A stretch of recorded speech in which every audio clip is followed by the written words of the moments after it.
وہ ہے pre-emption act 1991. لیکن اس سے پہلے ایک دوسرا ایکٹ تھا اس کو پریمپشن ایکٹ 1913 کہا جاتا تھا، جس کو بعد میں ریپیٹ کیا گیا اور اس میں کچھ چینجز اور ماڈیفکیشن کی گئی، جس کے بعد یہ پریمپشن ایکٹ 1991 تھا. اب اگر اس کی پوری جلد پہ ہم جائیں کہ کہاں سے یہ کنسپٹ ہمیں ملا، تو یہ کنسپٹ ہمیں اسلام سے ملا. بیسیکلی یہ کنسپٹ ہمیں اسلام نے دیا ہے کہ پریمپشن کیا ہے، حق شبہ کیا ہے. اب ہم آتے ہیں کہ what is preemption، حق شبہ کیا ہے. تو it is the superior right of purchase of other property. It is the superior right of purchase of other property. حق شبہ سے مراد ایسا حق ہے جس سے ایک شخص دیگر اشخاص کی بنسبت ترجیح رکھتا ہے کسی غیر منقولہ جائیداد کو خریدنے کا. اب ہم آتے ہیں اس کی آبجیکٹو کی طرح کے. اب یہ تو ہم نے کہا کہ آیا ہے ایک ایکٹ اور اس کا وہ ہے، لیکن جو بھی ایکٹ آتا ہے، جو بھی قانون آتا ہے، اس کا کچھ نہ کچھ مقصد ہوتا ہے. تو اسی طرح اس ایکٹ کا بھی آبجیکٹو ہے. اور جو بیسیکلی آبجیکٹو ہے وہ دو ہے اس کا. پہلا جو آبجیکٹو اس کا ہے وہ ہے پریمپٹر کی ضرورت کو پورا کیا جائے. مطلب اگر زمین ہے، سب سے پہلے مجھے ضرورت ہے اس زمین کی، تو یہ قانون مجھے کہتا ہے کہ یہ پراپرٹی اس کو دی جائے. پہلا موقع اس کو دی جائے کہ وہ خرید لے. اس کے بعد جو دوسرا بندہ ہوتا ہے جو اس کو زیادہ ضرورت ہوتی ہے، تو پھر اس کو.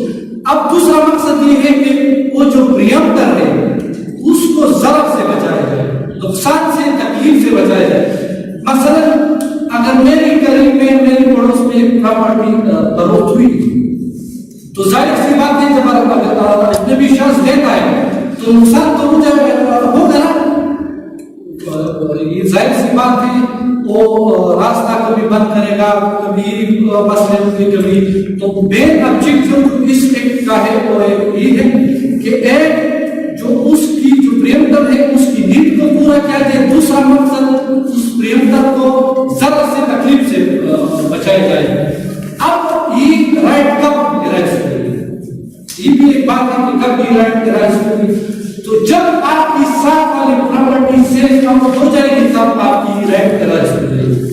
اب ہم آتے ہیں کہ who are entitled to claim right of preemption. کون سے ایسے لوگ ہیں جو رائٹ آف پریمپشن کلیم کر سکتے ہیں. تو اس قانون نے ہمیں 3 قسم کے لوگ بتائے گئے اس قانون میں کہ یہ لوگ رائٹ آف پریمپشن کلیم کر سکتے ہیں. اس میں جو پہلا بندہ ہے اس کو اس قانون کے نیچے اس کو کہا جاتا ہے شاپ شریف. اب شاپ شریف یہ وہ ہے جو آپ کے ساتھ پراپرٹی کی اونرشپ میں شامل ہے. مطلب اگر یہ زمین ہے یہ میری بھی ہے اور مسلم کی بھی ہے، ہم دونوں اس پراپرٹی کے 2 اونر ہیں. جب میری پراپرٹی اگر میں چاہتا ہوں میں اس کو فروخت کرنے والا ہوں یا فروخت کرنا چاہتا ہوں تو حق بنتا ہے سب سے پہلے کس کا؟ محسن کا. کیونکہ محسن شاپ شریف کے میرے ساتھ وہ اونر ہے، اس کا حق ہے کہ کوئی پراپرٹی خریدے. اس کے بعد جو سیکنڈلی جو بنتا ہے اس کو ہم شاپ خرید کہتے ہیں. یہ اس کو کہتے ہیں جو زمین بیچی گئی اس میں اس کا مشترکہ حق تھا، بنیادی حق تھا.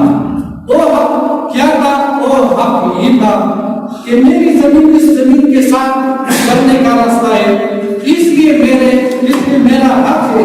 اگر یہ زمین مجھے نہیں دی گئی تو اجنبی شخص آ کر مجھے تنگ کرے گا، یا اس زمین سے میری پانی یا اس زمین سے میری سیراب کرنے کا راستہ ہے. تو دوسرے نمبر پر یہ بند آ جاتا ہے اور یہ پریمپشن کلیم کر سکتا ہے. اس کے بعد جو 3rd نمبر پہ ہے وہ ہے شاپ جار. شاپ جار اصل میں عربی زبان کا لفظ ہے، یہ کہتے ہیں پڑوسی کو، ہمسائے کو.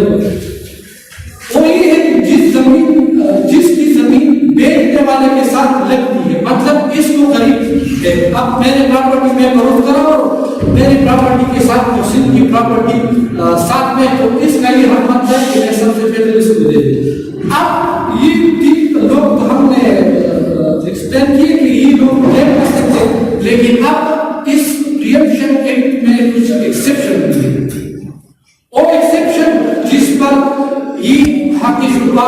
एप्लीकेबल नहीं है कि उस पर इन प्रॉपर्टी पर आप प्रियम्पशन सूट नहीं ला सकते। तो उसमें सबसे पहले तकरीबन 10 है। इसमें सबसे पहले जो है वेल के जरिए जो प्रॉपर्टी दी जाए आप उस पर पकड़े ले सकते। इसके अलावा इनहेरिटेंस के जरिए, गिफ्ट के जरिए, एक्सचेंज, डाउट, सेवल, रिजनल मेटल के डिस्प्यूट को हल करने के लिए जो प्रॉपर्टी दी जाए, compensation in murder and murder cases, government property, worker property, urban property, इस जितने भी तमाम है इसके ऊपर आप प्रियम्पशन सूट क्लेम नहीं कर सकते, ये एक्सेप्शन में आता है। अब इसका जो सेक्शन 13 है ये बहुत ज्यादा इंपॉर्टेंट है। सेक्शन 13 बेसिकली डिमांड तो आप प्रिजम्पशन आप हक शुबे का या आप डिमांड किस तरह करोगे, तलब किस तरह करोगे, तो इसके भी वो है स्टेजेस है। सबसे पहले जो तलब होता है आपने तलब मुआसिबत करना है। तलब मुआसिबत का मतलब है अरबी जुबान का, लेकिन तलब मुआसिबत का मतलब है इमीडिएट डिमांड, या इसको हम प्रैक्टिस में जब डिमांड के नाम से भी पुकारते हैं। तो ये एक किस्म का ऐलान होता है जो प्रियम्पटर करता है। जब इसको पता चले कि उसका साथ वाली प्रॉपर्टी बरोक्त हुई है तो एक ऐलान करेगा कि भाई मेरे इस प्रॉपर्टी पर शुबा है, मैं उसकी को चैलेंज करता हूं क्योंकि इस पर मेरा हक बनता है। मसलन उपरांत को पता चला कि मैंने प्रॉपर्टी फरोख्त की, अब उपरांत मेरा पड़ोसी है, उपरांत को अब इस क्लास में पता चला कि भाई या जब ने प्रॉपर्टी फरोख्त की और उसके साथ वकालत ने इसको काम कर दिया, जो भी उसको पता चले इधर जो इंटरप्रिटेशन में फिर आप जाते हैं सुप्रीम कोर्ट की जजमेंट मैंने थोड़ी उसमें अगर जाते तो जब भी डिमांड का वो इंटरप्रिटेशन इस तरह का जो ही इसको पता चले तो ये फौरन करेगा कि भाई मेरा उस पर हक शुबा है, मैं इस खरीद को चैलेंज करता हूं क्योंकि इस पर मेरा हक है, मेरा खरीदने का हक है, तो फिर उसके साथ मेरा मुश्तरका बुनियादी हुकूक वाबस्ता है। तो ये हो गया पहला तलब। अब हम आते हैं दूसरी तरफ की तरह, ये उसको कहते हैं तलब अशरफ। तलब अशरफ असल में अरबी जुबान का लफ्ज़ है अशरफ, गवाह बनाना। इंग्लिश में means demand bye establishing evidence. जब प्रियम्पटर तलबी मुआसिबत के दौरान और 14 दिनों के अंदर तलब अशरफ करेगा। तलब अशरफ किस तरह करेगा? प्रियम्पटर एक रिटन नोटिस लिखेगा वेटिंग। फॉर एग्जांपल मैंने प्रॉपर्टी खरीदी तो वकालत में तो आप इसका शुबे का हक बनता है तो ये उसको लिखेगा एक रिटन नोटिस। उस रिटन नोटिस में ये लिखेगा कि आप मेरी प्रॉपर्टी मुझे सेल कर दें क्योंकि इस पर मेरा हक शुबे का हक है। लेकिन तलब अशरफ के लिए दो इंपॉर्टेंट कंडीशन दी है। वो कंडीशन ये है कि एक इस पर दो विटनेसेस के साइन जरूर होते हैं।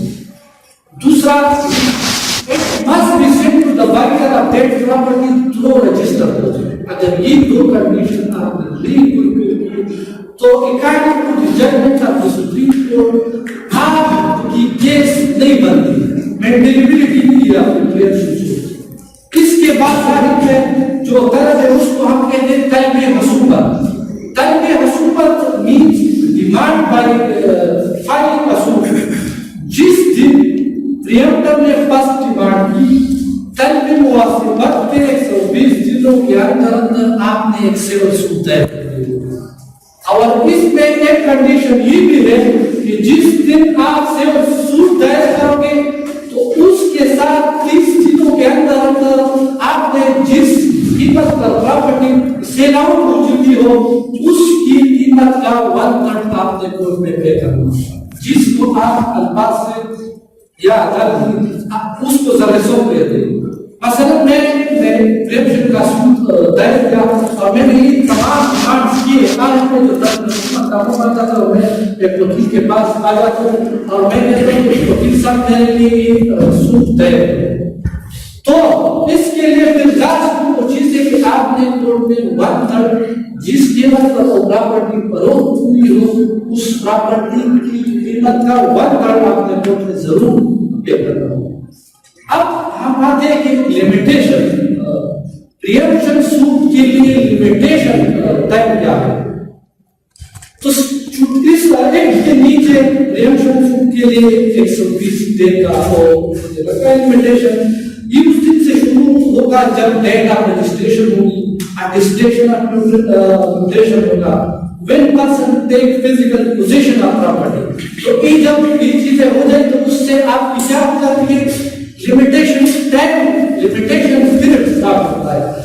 अब हम ये देखें मार्केट वैल्यू सेक्शन 28 में है कि मार्केट वैल्यू को हम किस तरह डिटरमाइन करेंगे। तो मार्केट जो कुछ चीजें हैं उसको मद्देनजर रखते हुए हम मार्केट वैल्यू को हम नहीं बल्कि अदालत मार्केट वैल्यू को डिटरमाइन करेगी। वो चीजें क्या, रीसेंट पास्ट में अगर इस इलाके में उसी कैटेगरी की कोई जमीन फरोख्त हुई हो उसका कीमत क्या था, या इस जमीन की एनुअल रेट क्या है, या पड़ोस में सिमिलर प्रॉपर्टी इसकी कीमत क्या है। इन तीनों चीजों को मद्देनजर रखते हुए अदालत मार्केट वैल्यू डिटरमाइन करेगी। अब ये बात नहीं थ्योरेटिकल। अब मैंने आपको कहा कि भाई कल पे उसको बताओ तब मुआवजा बताओ ये हो। अब हम आते हैं प्रैक्टिकल की तरफ। ये मैंने एक फाइल उठाया है हाथी शुक्र का, एक सीनियर से जैसा वाला शफीकुर रहमान का नाम है तारिक सलीम दावे हाथी शुक्र। अब मैं आपको कहूंगा कि what is confession, what is register post, what is प्लाका, व्हाट इज रिटन नोटिस।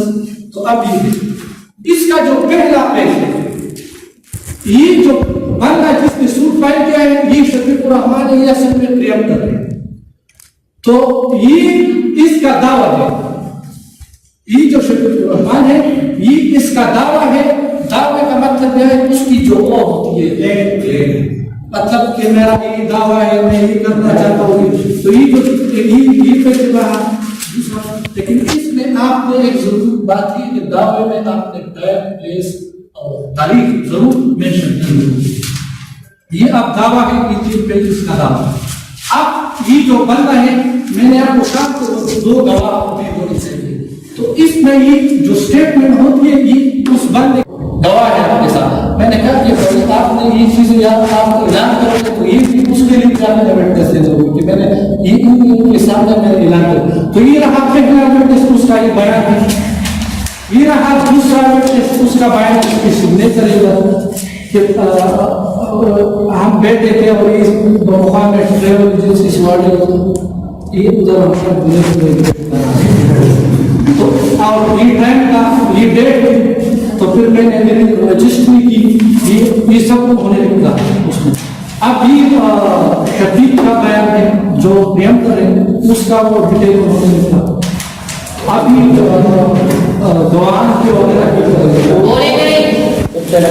इसके बाद भी जो फाइल में जो चीजें फाइल में उसकी ये जमीन की जिस खरीद हुई है ये उसका बात है। आप ये जो है ये प्लेंट है, पहले वो है इसमें उन्होंने सब कुछ लिखा कि मैंने ये कर दिया, वो किया, वो ये है। अब ये है रजिस्टर पोस्ट का है। तो ये तमाम चीजें आपने जब आपने टेस्ट लगाओगे।